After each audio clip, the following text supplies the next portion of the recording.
Hi everyone, welcome to part 2 of this module. My name is Joshua, and today we'll be going over about how to use Plotly, Tableau, and other programs in detail. Again, each of these libraries has its pros and cons, depending on the project content you want to do. So first we'll start with Plotly. Click on the link below to learn more. Unlike Matplotlib and Seaborn, Plotly is interactive and not a static plot. You can also make exportable figures with Plotly, and much more. This is my visualization choice out of the 3. One caveat is that documentation changes rapidly and takes a little more to go through understanding the documentation. However, I will demonstrate that it's worth it.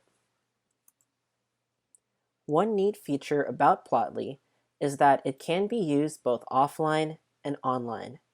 If you use online, the advantage is that you can store or host graphs in a Plotly account that you would make. However, it is still perfectly fine to do Plotly offline, and that is what we are going to do in the Jupyter Notebook. So, as in the previous video, the library will be done in 4 main plots, which will be a scatter plot, a horizontal bar chart, column histograms, and a line plot. You can access the content through the table of contents I've provided below. The main references are very good. I want to mention that DataX has done content in previous years, which have been many examples of graphs and many customizations of graphs in Matplotlib, Seaborn, and Plotly. I highly suggest checking out the archives and the master's list of resources compiled to make the module below. The copyright is that you can do whatever you want with this code. So, going to set up in Plotly. When you set up in Plotly, regardless of if you whether want to graph online or offline, make sure to install Plotly first using the following code. You can download Plotly locally in your terminal, in your virtual environment, or in the Jupyter Notebook session itself using the code here, !pip install Chart Studio. Note that Chart Studio is being used in this demonstration, and we're using Plotly version 4.8.2. Again, I want to reiterate that Plotly usually changes its documentation often, so it's good to check up and see if you want to upgrade Plotly.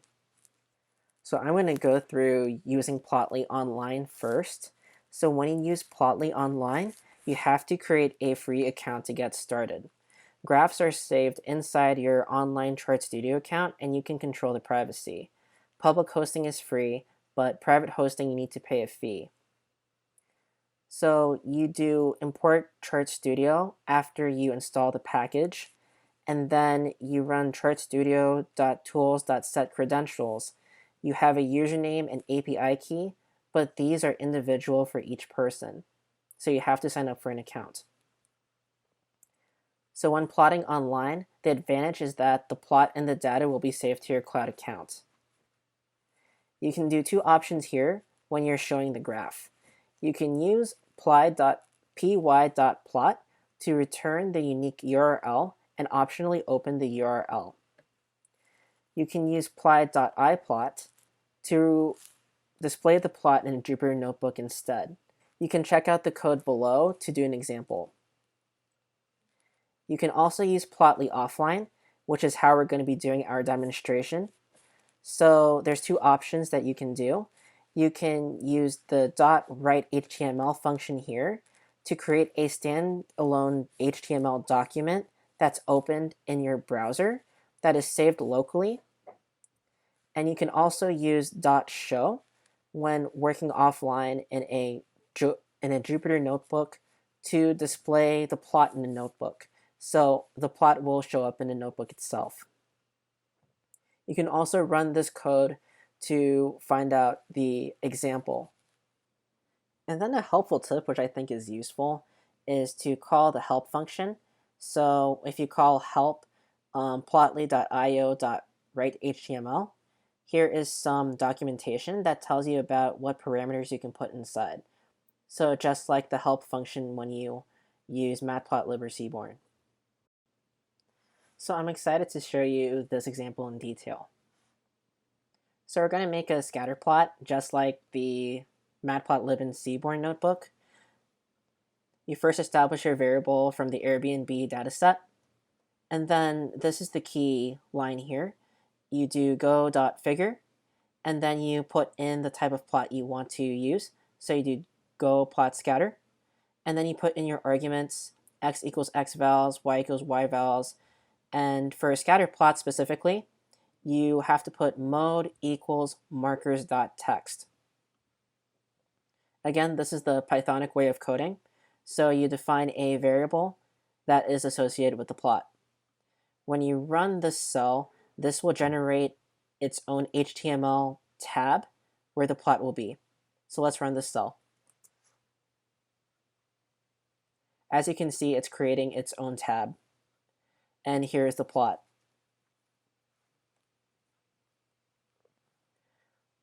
What I want to point out is that this plot has a lot of different features on it. So you can scroll over each of the different dots and you can see the different attributes of each of these. You can also put in the index of the data point if you wish. We can also show the plot here locally on our Jupyter notebook, so you don't have to make an entire HTML tab or to make a whole HTML document in your folder. And then this is another good example, I think. So this is making a horizontal bar chart. You put in your variables, then you go put in go.figure. This time it's go.bar instead of go.scatter. And then you put orientation to be H because this is a horizontal bar chart. And then you update the title and the axis titles, etc. So we can run this cell. This makes a different HTML tab again. And you can kind of scroll through. One interesting example under the third example with the histogram is that you can zoom in onto a specific part of the plot if it doesn't look very good. So, for example, all the information is on the left side of the plot.